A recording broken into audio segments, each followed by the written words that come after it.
लग्नानंतर होईलच प्रेम मालिकेचा आजचा भाग आपण ऐकत आहोत। जीवा हा वकिलांशी बोलत असतो। आत्तापर्यंत जी माती खाल्ली ती सुधारायची आहे। त्यावर वकील म्हणत असतात, ती तर तुम्ही सुधारालाच हो। एका महिन्यात एवढी प्रगती आहे म्हटल्यावर पुढील 5 महिन्यात तुम्ही काही करू शकता। जीवा म्हणत असतो, मला फक्त नंदिनीच्या चेहऱ्यावर असलेला आनंद, हसू हे सगळं काही पाहायचं आहे आणि मी ते मिळवणारच। त्यावर लगेचच वकील म्हणत असतात, फक्त आनंद हसू मिळवायचा आहे का तुम्हाला हे लग्न टिकवायचं आहे? असं म्हटल्यानंतर जीवा हसायला लागलेला असतो। पण तुम्ही तेही कराल खात्री आहे माझी। तुमच्याकडे 5 महिने शिल्लक आहेत आणि मला विश्वास आहे एका महिन्यात जर तुम्ही एवढी प्रगती करू शकता तर येणाऱ्या पुढील 5 महिन्यामध्ये तुम्ही खूप सारी प्रगती करू शकता, असं इथे ते बोलत असतात। असं इथे बोलल्यानंतर जीवाला प्रचंड आनंद होतो आणि असं म्हणूनच बाकी सगळं बघण्यासाठी, बाकी सगळ्या गोष्टी घडून आणण्यासाठी बाप्पा आहे ना, त्याच्यावरती तुम्ही सगळं सोडून द्या, असं म्हणून वकिलांनी जीवा नंदिनीचा निरोप घेतलेला असतो। तर इकडे आता देशमुखांच्या घरामध्ये काव्याने जी पुरणपोळी बनवलेली असते त्या पुरणपोळीचा नैवेद्य दाखवायचा असतो गणपतीला आणि त्यामुळेच पार्थ हा नैवेद्याचं ताट भरलेलं असतं ते घेतो आणि म्हणत असतो, बाप्पाला नक्की पुरणपोळी आवडेल, ती खूपच छान झालेली आहे, मला माहिती ना। त्यावर काव्या म्हणत असते, देशमुख तुम्हाला कसं माहिती पुरणपोळी छान झाली म्हणून? तुम्ही टेस्ट केली का पुरणपोळी? त्यावर आता पार्थ म्हणत असतो, नाही होछे, मी कशाला टेस्ट करू? देशमुख मग तुम्हाला कसं माहिती पुरणपोळी छान झाली ती? खरं खरं सांगा हा देशमुख। आता पार्थ इथे काव्याकडे एकटक पाहत असतो आणि ती म्हणत असते, तुम्हाला कोणी सांगितली होती बाप्पाच्या अगोदर इथे पुरणपोळी टेस्ट करायला? असं कोणी करतं का? असं म्हटल्यानंतर आता काव्या ओरडत असते, लगेचच म्हणत असतो, अगाई बघ ना ह्या। तेव्हा काव्या पाठी वळून बघते तर तिथून पार्थ जो आहे तो गायब झालेला असतो। कारण इथे काव्यासमोर त्याला उभं राहायचं नसतं आणि गायब झाल्यानंतर काव्या म्हणत असते, अच्छा म्हणजे अशा पद्धतीने देशमुख आत्ता इथून गायब झालेले आहेत। तर मी पण बघतेस ना, एकतर पुरणपोळी खाल्लेली आहे, बाप्पाला बनवलेली पुरणपोळी स्वतः खाल्ली आणि नैवेद्याला केली होती ना, मग कोणी खातं? लगेचच ती आता बाप्पाला पुरणपोळीचा नैवेद्य दाखवते। त्यानंतर तिथे मोदकाकडे तिचं लक्ष जातं आणि एक मोदक हातामध्ये घेते आणि लगेचच खाण्याचा प्रयत्न करत असते। तसंही लगेचच म्हणत असते, काय करतेस काव्या तू, डाएटवर आहेस? पण त्यानंतर परत स्वतःशीच बोलते, चालतं ग काव्या कधीतरी एवढं, काही फरक पडत नाही त्याने, असू देत। आणि मोदक खायला सुरुवात करत असते।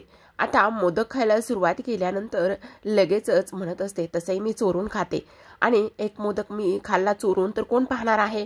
चोरूनच खाते, कोण नाही खाणार, मी कोण पाहणार नाहीये जर मी एक मोदक चोरून खाल्ला तर, असं म्हणून बाप्पासमोर उभी राहत असते आणि लगेचच मोदक तोंडात घालत असते आणि तेवढ्यातच पाठीमागून आवाज येत असतो आणि त्यावर तो आवाज असतो गुरुजींचा। गुरुजी म्हणत असतात, चोरून खाल्लं तर कधी ना कधी ते पकडतं आणि भूतकाळात काही चुकीच्या गोष्टी केलेल्या असतात तर त्या वर्तमानात समोर येतातच। तेव्हा काव्या गुरुजींकडे पाहते आणि म्हणत असते, काय गुरुजी तुम्ही इथे? गुरुजींनी हे असं भाकीत केल्यामुळे काव्याला धक्का बसलेला असतो। इकडे आता आनंद निवासमध्ये आरती झालेली असते, प्रसाद झालेला असतो, त्याचबरोबर सगळेजण जेवायला बसलेली असतात। छान जेवणाचा बेत इकडे आखलेला असतो आणि जीवा सगळ्यांना जेवणाचं ताट इथे वाढत असतो। सगळ्यांना वरण भात, आमटी, भजी, पुरी हे सगळं काही केलेलं असतं आणि इकडे पार्थ जीवा म्हणत असतो, नंदिनी तू अजिबात काळजी घेऊ नकोस आणि करू सुद्धा नकोस। त्यावर नंदिनी म्हणत असते, जीवा तुम्ही सकाळपासून खूप दगदग केली, मी करते हे सगळं। पण तो म्हणत असतो, नाही अजिबातच त्याची गरज नाही। आनंद निवासमध्ये आज खूप आनंद आलेला असतो आणि त्याचं कारण असतो तो म्हणजे जीवा। नंदिनी बाप्पाकडे हात जोडते आणि म्हणत असते, खरंच या आनंद निवासमध्ये आत्तापर्यंत मी बाप्पा रोजच बसवत आलेली आहे, पण आज जीवामुळे आनंद निवासमध्ये जीव आला आहे, असं ती बोलत असते। तेवढ्यातच तिच्यासमोर जे आनंद नावाचं अक्षर असतं ते जे की गणपतीच्या पाठी आरासमध्ये लावलेलं असतं ते खाली गळून पडतं। ते खाली गळून पडल्याबरोबर नंदिनी खूपच शॉकमध्ये जाते। आता इकडे गुरुजी हे सगळं बोलल्यानंतर काव्या म्हणत असते, गुरुजी खरं तर तुम्ही खूप उशीर केला येण्यासाठी, आम्ही सगळी पूजा वगैरे केली, त्याचबरोबर गणपतीची जी प्रतिष्ठापना आहे ती सुद्धा झालेली आहे, तुम्ही खरंच खूप लेट केलेला आहे, असं काव्या इथे बोलत असते। तेव्हा गुरुजी म्हणत असतात, हो का? आणि त्यावरच आता पुन्हा काव्या म्हणते, आईसुद्धा बराच वेळ झालं शेजाऱ्यांकडे गेलेल्या आहेत. आणि त्यावर गुरुजी म्हणत असतात, माहिती आहे मला, आणि म्हणूनच घरामध्ये कोणीही नसताना मी आलेलो आहे. ती लगेचच आता गुरुजींच्या पाया पडते. गुरुजी अखंड सौभाग्यवती भव असा आशीर्वाद देतात. त्याचबरोबर आता काव्या म्हणत असते, पण गुरुजी मला एक गोष्ट सांगा, घरामध्ये कोणीच नाहीये तरी सुद्धा तुम्ही आलेला आहात. आत्ता हे येण्याचं कारण काय आहे असं इथे ती बोलत असते. त्यावर गुरुजी म्हणत असतात, हे बघ, मी फक्त आणि फक्त तुझ्याशी बोलायचं होतं म्हणून ही वेळ ही संधी साधून आलेलो आहे. आणि मला माहिती होतं की घरात कोणीच नाहीये. त्यावर काव्या म्हणत असते, म्हणजे काय गुरुजी, तुम्ही का आणि कशासाठी आलात काही समजेल का? त्यावर लगेचच गुरुजी म्हणत असतात, हो ते तर मी तुला सांगणारच आहे. आणि हे बघ, आता खूप मोठं तुझ्यावर संकट येणार आहे. त्यावरच आता काव्या म्हणत असते, कुठलं आणि कसलं संकट? त्यावरच गुरुजी म्हणत असतात, ह्यावेळेस चक्रव्यूहामध्ये नंदिनी नाही, तर ह्यावेळेस चक्रव्यूहामध्ये तू अडकणार आहेस. समजलं तुला? त्यावर काव्या म्हणत असते, म्हणजे मला नाही कळलं. त्यावर गुरुजी म्हणतात, तुझ्या चारित्र्याला शिक्षा दिली जाईल. तुझ्यावर नाही ते आरोप केले जातील. तुला बरेच प्रश्न विचारले जातील. ते असतील तुझ्या भूतकाळाबद्दल. तुला उत्तर तुझ्याकडे असेल, पण ते तोंडातून बाहेर पडणार नाही, जिभेवर असेल फक्त. काव्या गुरुजींकडे पाहतच असते. गुरुजी म्हणत असतात, आता नंदिनीने जी अग्निपरीक्षा दिलेली आहे तिची वेळ संपली, पण आता फक्त तुला अग्निपरीक्षा द्यायची आहे. असं गुरुजींनी म्हटल्यानंतर काव्या अवाक होऊन त्यांच्याकडे पाहत असते. तर काव्या म्हणत असते, गुरुजी नेमकं काय होणार आहे हे मला स्पष्टपणे सांगा ना. तुम्ही असं का बोलताय, का अशी उत्तरं देताय? त्यावर लगेचच आता इथे गुरुजी म्हणत असतात, मी फक्त संकेत देतो. ते संकेत काय आहेत आणि ते संकेत कशा पद्धतीने तुम्ही दूर करू शकता हे सर्वस्वी तुमचं तुम्हाला ठरवायचं आहे. माझं फक्त काम आहे तुम्हाला अलर्ट करणं, आणि नेहमी मी ते करतच आलेलो आहे. लास्ट टाईमसुद्धा जीवाच्या बाबतीत हेच झालं होतं, आणि ते सुद्धा अगदी सगळं तसं आणि खरंच झालं. ते तुम्ही टाळू शकला नाहीत. पण आत्ता काव्या, तुझी खूप मोठी परीक्षा होणार आहे. तुझ्यावर खूप मोठं संकट येणार आहे. खूप मोठ्या चक्रव्यूहामध्ये तू अडकणार आहेस. त्यामुळे स्वतःला सावरण्यासाठी तू खंबीर राहा. आणि कितीही नाही म्हटलं, ह्या सगळ्यांना तू कितीही प्रश्नांची उत्तरं देत राहिलीस तरी त्याचा काही एक उपयोग होणार नाही काव्या, असं इथे आता गुरुजींनी सांगितलेलं असतं. तेव्हा काव्याला मात्र खूप मोठा धक्का इथे बसलेला असतो. इकडे आनंद निवासमध्ये आनंद हे नाव खाली गळून पडल्यानंतर आता नंदिनी घाबरते. जीवा धावतच तिथे जातो आणि ते नाव उचलतो आणि नंदिनीला शांत करण्याचं काम करतो. त्याचबरोबर आता सगळ्याजणी तिथे येतात आणि इथे नंदिनी म्हणत असते, कसलं विघ्न तर येणार नाही ना? काय झालेलं असेल आणि हे नाव असं खाली का बरं पडलं असेल मला कळत नाही. त्यावर जीवा म्हणत असतो, अगं नंदिनी, VDS का तू? असं कसं काही होणार आहे?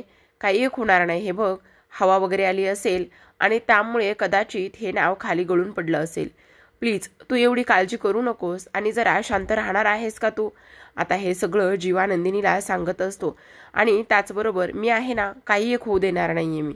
आणि असं म्हणूनच आता नंदिनीच्या हातामध्ये जे आनंद असं नाव असतं ते जीवा स्वतःकडे घेतो आणि ज्या ठिकाणी ते नाव चिटकवलेलं होतं त्या ठिकाणी तो बसवण्याचा प्रयत्न करत असतो. नंदिनी खूप जास्त पॅनिक होत असते. तिला नाही ते मनात प्रश्न उत्तरत असतात, कारण हे असं होणं म्हणजे खूपच मोठी आणि डेंजर गोष्ट आहे. त्यावर नंदिनी म्हणत असते, जीवा, हे आज पहिल्यांदा झालेलं आहे. मला खूप काळजी वाटते, मला खूप भीती वाटत आहे. पण जीवा म्हणत असतो, नंदिनी काय हे, किती आणि काय काय करणार आहेस तू? प्लीज जरा शांत बसणार आहेस का तू? नको काही काळजी करूस, काही एक होणार नाहीये. सगळं काही व्यवस्थितच होईल, समजलं तुला? आणि बाप्पा आहे ना, बाप्पा कुठलंही विघ्न येऊ देणार नाही, असं इथे आता जीवा तिला समजावून शांत करण्याचा प्रयत्न करत असतो. तर इकडे दुसऱ्या बाजूला काव्याला गुरुजींनी जे काही भाकीतं सांगितलेले असतात त्यामुळे मात्र काव्याच्या मनामध्ये खूप सारे प्रश्न निर्माण झालेले असतात. त्याचबरोबर गुरुजींनी हेही सांगितलेलं असतं की हे बघ, तुला आता खूप सक्षम राहायला हवं. तू आता इथे सगळ्यांच्या प्रश्नांची उत्तरं देऊ शकणार नाहीयेस आणि काही जरी झालं तरी सुद्धा तुझी ही जी अग्निपरीक्षा आहे त्या अग्निपरीक्षेमध्ये तुला कसं तिथून बाहेर पडायचंय, काय करायचंय हे तुला ठरवायचं आहे. तुझा भूतकाळ पुन्हा एकदा डोकं वर काढणार आहे. भूतकाळामध्ये झालेल्या ज्या गोष्टी आहेत त्या पुन्हा एकदा आता सर्वांसमोर येणार आहेत आणि त्यामुळे तुझं चारित्र्यावर शिक्षा होणार आहे असं गुरुजींनी बोललेलं असतं. आता तर मात्र काव्याला काय बोलावं आणि काय नाही हे कळत नसतं. त्यावर गुरुजी म्हणतात, उघड सगळ्या प्रश्नांची उत्तरं द्यायला बसशील, पण ज्या दिवशी तू उघड प्रश्नांची उत्तरं देशील त्या दिवशी तू नात्यांना तिरांजली व्हायला तयार राहा. त्यावर काव्या म्हणत असते, गुरुजी तुम्ही हे काय बोलताय, मला अजून सुद्धा तुमच्या ह्या बोलण्याचा अर्थ कळत नाहीये. त्यावर गुरुजी म्हणत असतात, माझी विद्या मला स्पष्टपणे बोलण्याची मुभा देत नाही, त्यामुळे सगळ्या गोष्टी सहन करण्याची शक्ती देव तुला देवो असं गुरुजी म्हणतात. इथे काव्या खूप जास्त पॅनिक झालेली असते. ती म्हणत असते, गुरुजी प्लीज मला ह्या सगळ्या गोष्टींचा अर्थ अजिबात लागत नाहीये, तुम्ही कशासाठी हे सगळं बोलताय. त्यावर ते म्हणत असतात, भूतकाळामध्ये काही गोष्टी घडलेल्या आहेत त्याचा त्या डोकंवर काढणार आहेत आणि सगळेजण तुझ्यावर आरोप करतील, त्याचबरोबर तुझ्या चारित्र्यावर संशय घेतील. त्यामुळे आता तू इथे तयार राहा. त्याचबरोबर इथे नात्याची तिरांजली तुला द्यायची आहे का शांत बसून सगळं सहन करायचं आहे. ज्या दिवशी काही बोलायला जाशील त्या दिवशी सगळं काही संपलेलं असेल असं गुरुजी म्हणत असतात. आता हे गुरुजींच्या तोंडून हे सगळं ऐकल्यानंतर काव्याला तर काय बोलावं आणि काय नाही हे सुचत नसतं. ती तर विचार करत असते की हे सगळं काय आहे आणि त्याचसोबत सगळ्यात महत्त्वाचं म्हणजेच की गुरुजी हे सगळं असं का बोलत आहेत. आता गुरुजी म्हणत असतात, या पलीकडे मी तुला काहीही सांगू शकत नाही. आणि लगेचच आता इकडे गणपतीकडे तोंड करतात आणि गणपती बाप्पाचा आशीर्वाद घेत असतात आणि गणपतीचा आशीर्वाद घेऊन गुरुजी तिथून निघून जात असतात. इकडे काव्याच्या मनामध्ये प्रश्नांचं काहूर माजलेलं असतं. तर आता इकडे जो जीवा आहे तो इकडे नंदिनीला समजावण्याचा प्रयत्न करत असतो. नंदिनी म्हणत असते, तुम्हाला सांगू का जीवा, ह्या आनंद निवासची एक वीट जी आहे ना ती खूप जिव्हाळ्याने प्रेमाने लावलेली आहे आणि त्यामुळे ह्या आनंद निवासवर कुठलं संकट येऊ नये असं मला वाटतंय. त्यावरच आता जीवा म्हणत असतो, काही एक होणार नाही, काळजी घेऊ नकोस, कुठलंही संकट येणार नाही किंवा काही एक होणार नाही आणि मी आहे ना असं आता इथे जीवा नंदिनीला सांगत असतो. नंदिनी आता जीवासोबत असते आणि जीवाचा सहवास त्याचबरोबर त्याचं ते समजून सांगणं त्याचबरोबर प्रत्येक गोष्टीमध्ये तिला तो आधार देणं हे खूप जास्त ती इथे एन्जॉय करत असते. खरं तर लग्नानंतर होईलच प्रेम हे गाणं सुद्धा इथे प्ले झालेलं असतं, कारण जीवाने नंदिनीला खूप काही गोष्टी समजून सांगितलेल्या असतात आणि आपला जीवा जो आहे तो फक्त नंदिनीकडे पाहतच असतो. जीवाने आता स्वतःशीच वचन घेतलेलं असतं, काही जरी झालं तरी सुद्धा इथे मी नंदिनीच्या चेहऱ्यावरचं जे हसू आहे ते हसू मात्र मी इथे कायम टिकवणार आणि जोपर्यंत ते हसू मी कायम टिकवत नाही तोपर्यंत मी शांत बसणार नाही असं सुद्धा जीवाचं इथे म्हणणं असतं. आता इकडे जीवा म्हणत असतो, तू काळजी करू नकोस, उगाच सतत मला थँक्यू म्हणत राहिलीस ना तर ह्या जीवाच्या चेहऱ्यावरचा आनंद निघून जाईल आणि तुझ्या आनंदाची काळजी घेणं आणि ते सगळं करणं ही माझी जबाबदारी आहे, माझी जिम्मेदारी आहे. इथे जीवानंदिनी हे सगळं बोलत असतात. तेवढ्यातच आता नंदिनी म्हणत असते, हो नाही मी असं काहीच करणार नाही. तेवढ्यातच आता जीवा म्हणत असतो, बरं ते सगळं काही ठीक आहे, पण एक गोष्ट मात्र लक्षात आली का तुझ्या, नाहीतर उगाच हा जीवा चिडेल आणि त्याचबरोबर ह्या जीवाच्या चेहऱ्यावरचा आनंद निघून जाईल. तेव्हा ती म्हणते, नाही मी असं काहीच नाही होऊ देणार, चल आपण आता इथे दिवे पेटूयात. असं म्हणूनच आता दोघं सुद्धा इथे गणपती समोर ठेवलेल्या ज्या इथे समय असतात त्या पेटवण्याचं काम करतात. तेवढ्यातच प्रेक्षकांनो ह्या दोघांचा कोणीतरी फोटो आणि व्हिडिओ शूट करत असतं. आता ह्यांच्या सुद्धा आयुष्यामध्ये काय नवीन वादळ येणार आहे हे तर माहिती नाहीये. इथे ह्या दोघांचा एक व्हिडिओ इथे शूट होत असतो. तर इकडे मात्र आता काव्याला गुरुजींनी हे भाकीत सांगितलेले असतात. आता संध्याकाळी सगळीजण घरी जमलेली असतात. मस्त मोदकांचा सगळेजण आनंद घेत असतात. मोदकावर सगळेजण इथे ताव मारत असतात. आता सगळेजण खूप जास्त हसत असतात. जे मिथुन काका, पिहू आणि श्रेयाला लालबागचा राजा बघायला घेऊन गेले होते ते त्यांचे किस्से सगळे काही सांगण्याचं काम करत असतात. आणि खरं सांगायचं ना तर इथे जीवाची आम्ही ओळख सांगितली आणि जीवाची ओळख सांगितल्यामुळेच आम्हाला अगदीच छान पद्धतीचं दर्शन झालेलं आहे. जेव्हाच समोर आम्ही लालबागच्या राजाला पाहिलं आणि लालबागच्या राजाला पाहिल्याबरोबर असं प्रसन्न वाटलं म्हणून सांगा, मन भरून आलं. खरंच सांगतो तुम्हाला, एकच नंबर. लालबागच्या राजाचं दर्शन होणं म्हणजे हा हा हा काही विचारायला नको, असं इथे ते बोलत असतात. आणि तेव्हा मिथुन आणि मानिनी सुद्धा गेलेले असतात. त्यावर त्यांच्याकडे गाडी घसरत असते. इकडे आता विक्रम म्हणत असतात की खरं तर आम्ही दोघं सुद्धा गेलो होतो, पण काय झालं. त्यावर खरं सांगू का तुमच्या आईची कमाल. इकडे मात्र मानिनी म्हणत असते, ओ तुम्ही गप्प बसावं जरा. आणि सगळे हसायला लागलेले असतात. काय झाले सांग ना जरा, सांगा ना बाबा काय झाले. अहो मी काय सांगू तुम्हाला, आम्ही जेव्हा इथे गणपतीच्या दर्शनाला गेलो, समोरचं ते लालबागचं राजाचं रूप बघितल्याबरोबर मानिनी अशी तरा तरा तरा इकडे त्या लालबागाच्या राजाच्या तिथपर्यंत जाऊन पोहोचली. आणि गर्दी एवढी मरणाची, बापरे, तिनं माझा कधी हात सोडला तिचं तिलाच कळलं नाही. आणि त्या गर्दीमध्ये चक्क मानिनी हरवली ना. अहो बास आता, किती ते परत परत काय. काही नाही रे, गप्प बसा तुम्ही, काही नाही. काय ऐकता ह्यांचं. खरं पाहायला गेलं ना तर इथे आता काय नंबर एक नंबर पुरणपोळ्या झालेल्या आहेत. हो पुरणपोळ्या एकच नंबर झाल्या जीवा. पण ह्या पुरणपोळ्या तुझ्या बायकोने नाही काही बनवल्या, म्हणजे ह्या ना पुरणपोळ्या इथे पार्थच्या बायकोने बनवलेल्या आहेत, असं इथे आता मानिनी म्हणत असते. त्यावर लगेच निनी म्हणत असते, हो पण आपली काव्या आहे तरी कुठे आहे पार्थ. काव्या. लगेचच पार्थ म्हणत असतो, हो त्यांना अभ्यास करत आहेत, त्यांना खूप सारा अभ्यास आहे ना, त्यामुळे ते त्यांच्या खोलीमध्ये आहेत. पण इकडे आता नंदिनी जी आहे ना ती थोडीशी अस्वस्थ झालेली असते. तिला आनंद निवास मधला तो क्षण आठवत असतो. तर इकडे ह्या सगळ्यांच्या गप्पा सुरू असतात. त्यावर लगेचच आता इकडे मानिनी म्हणत असते, हल्ली हे पुरुष जे आहेत ना ते सगळे एकसारखे झालेले आहेत. खरं ना इथे आम्हा बायकांना ना चांगलंच गंडवण्याचं काम करतायत. कोणी म्हणून साधी थोडी सुद्धा मदत करायला येत नाहीत. त्यावर आता लगेचच मिथुन म्हणत असतात की काय मदत करायची आहे वहिनी, आता काय झाली सगळी मदत. आणि ए जीवा, तुला एक गोष्ट सांगतो, उद्या विसर्जन आहे, मग जरा घरातल्या गणपतीकडे सुद्धा लक्ष दे ना. त्यावर लगेच जीवा म्हणत असतो, अगं आई असं काय करतेस, मला उद्या घरातल्या गणपतीपाशी नाही थांबता येणार, कारण उद्या आनंद निवास मधलं सुद्धा विसर्जन आहे की नाही, तिकडे जावं लागणार आहे. इकडे आता लगेचच पार्थ म्हणत असतो, अगं आई तू काळजी करू नकोस ना, तुला जी काही मदत करायची आहे ना ती मदत मी करेल ना, मी आहे ना. त्यावर लगेचच मिथुन काका सुद्धा हो म्हणत असतात, हो मी सुद्धा आहे ना मदत करायला, नका काळजी करू वहिनी तुम्ही, सगळं काही व्यवस्थितच होणार आहे, असं इथे आता तो बोलत असतो. त्यावर लगेचच आता विक्रम म्हणत असतात, नाही मानिनी, कितीही जरी कामं केली ना तुझ्या काही मनाला येत नाही बघ. आता आम्ही किती केलं बघ ना, मुलांनी सगळी आरास वगैरे बनवली, काव्याने एवढ्या छान छान पुरणपोळ्या बनवल्या, आणि तरी सुद्धा तू असं बोलतेस. हो पण ह्या काव्याला एवढा कसला अभ्यास आहे काही कळतच नाही. तेवढ्यात लगेचच आता इकडे काव्या त्याच विचारामध्ये असते. तिला ते गुरुजींचं सतत बोलणं आणि सतत गुरुजींनी सांगितलेलं ते सगळं काही आठवत असतं.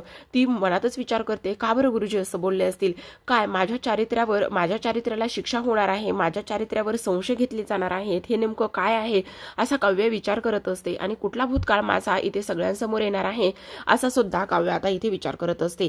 आता हा सगळा विचार करत असताना आता पार्थ तिथे आलेला असतो. पार्थ तिथे आल्याबरोबरच तो म्हणत असतो, काय झाले काव्या, खूप टेन्शनमध्ये दिसताय, कसल्या विचारात आहात का. आणि तेव्हा काव्या म्हणत असते, नाही काही नाहीये, पण मला सांगा पार्थ इथे एक गोष्ट, जे आपल्याकडे गुरुजी येतात ना त्या गुरुजींची सगळी भाकीत खरी होतात का बरं. असं म्हटल्यानंतर पार्थ म्हणत असतो, हो खरं सांगायचं तर होतात, कारण ते गुरुजी जे आहेत ते आईच्या माहेरच्या आहेत, आणि त्यांनी आतापर्यंत बऱ्याच गोष्टी सांगितल्या ना त्या खऱ्या होतात. म्हणजे बघा ना, लास्ट टाइम आपण जेव्हा फार्म हाऊसवरती गेलो होतो आणि तिथे गेल्यानंतर गुरुजींनी असं सांगितलेलं होतं आईला की आता जो जीवा आहे त्याला आगीपासून दूर ठेव म्हणून. आणि तेव्हा आगीपासून दूर ठेव अशी गोष्ट सांगितल्यानंतर बघा तुम्ही इथे जे व्हायला नको होतं तेच झालं. म्हणजे जो जीवा आहे तो पाय घसरून आगीमध्ये कोसळला, असं इथे पार्थ काव्याला सांगत असतो. आणि पार्थ काव्याला सांगितल्यानंतर इथे काव्याला तो सगळा प्रसंग अगदी डोळ्यासमोरून जात असतो. कारण कशा पद्धतीने इथे पार्थ जो जीवा आहे त्याने मात्र इथे जळत्या आगीतलं लाकूड घेतलेलं असतं, आणि काव्या नावाचा टॅटू जो संपवण्यासाठी त्याने प्रयत्न केलेला असतो तो इथे तिला आठवत असतो. आणि आठवल्यानंतर काव्या खूपच मोठ्या धक्क्यामध्ये गेलेली असते. ती म्हणत असते, म्हणजे गुरुजींनी जे भाकीत सांगितले ते अगदी खरे आहेत. पण त्यावर पार्थ म्हणत असतो, पण काव्या असं अचानकच हे सगळं का विचारताय, काय झालेलं आहे, आणि अचानकच गुरुजींनी आत्ता हे सगळं गुरुजींचा विषय का बरं काढलेला आहे, तुम्ही सांगा ना काय झालेलं आहे. गुरुजींबद्दल तुम्ही हे सगळं का बोलताय, याआधी कधीच तुम्ही गुरुजींचा विषय काढला नव्हता किंवा त्या सगळ्या गोष्टींमध्ये तुम्ही कधी इंटरेस्ट दाखवला नव्हता, पण आत्ता असं अचानकच गुरुजींचा विषय का काढलेला आहे, सगळं काही ठीक तर आहे ना, तुम्ही बोला ना, काय झालेलं आहे. असं बोलल्यानंतर इकडे मात्र लगेचच आता काव्या म्हणत असते, नाही नाही काही नाही, बाकी काही नाही, फक्त असं सहजच मी तुम्हाला विचारलं, बाकी काही नाही. नाही नाही काव्या, खरं खरं सांगा, काय झालेलं काय आहे, असं पार्थ इथे काव्याला विचारत असतो. पार्थने या सगळ्या गोष्टी काव्याला विचारल्यानंतर काव्या मात्र शांत बसलेली असते.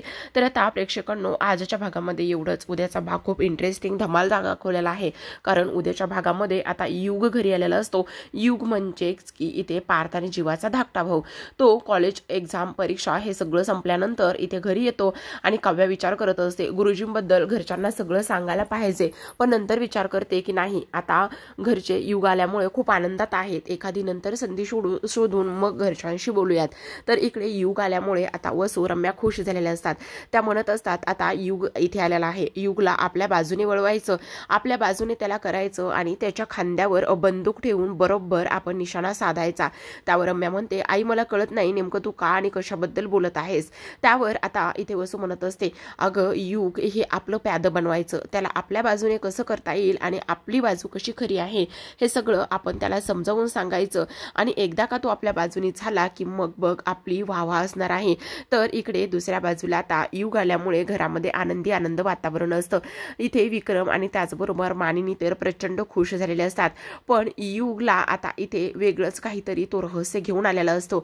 इथे पार्थ आणि जीवा तर अक्षरशः त्याला उचलून घेत असतात आणि धाकटा भाऊ म्हणून त्याचे खूप जास्त लाड आणि आनंद इथे त्याचे करत असतात. इकडे आता रम्या आणि वसू हे सगळं काही बोलत असतात, पण युग आल्याचा फायदा आपल्याला जास्त आहे आणि आपणच तो करून घ्यायचा आहे, असं सुद्धा आता ह्या दोघींचं म्हणणं असतं. युग आल्यानंतर आता इथे गणपती बाप्पासमोर हात जोडत असतो, नमस्कार करत असतो.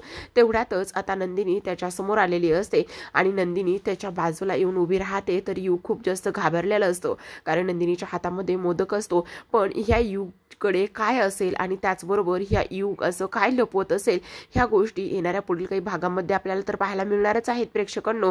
पण युग हा खरंच रम्या आणि वसूला साथ देईल का, किंवा ह्या लोकांच्या विरोधात जाऊन त्यांची बाजू घेईल का इथे जी काव्या आहे तिच्या आयुष्यामध्ये येणारं जे नवीन वादळ आहे, संकट आहे, त्या सगळ्या वादळाचं संकटाचं कारण इथे युगच असेल. पाहूयात पुढील काही भागामध्ये. तोपर्यंत तुम्ही आपल्या चॅनलला सबस्क्राईब करा, बेल आयकॉन प्रेस करा आणि ऑलवर क्लिक करून पाहत राहा लग्नानंतर होईलच प्रेम.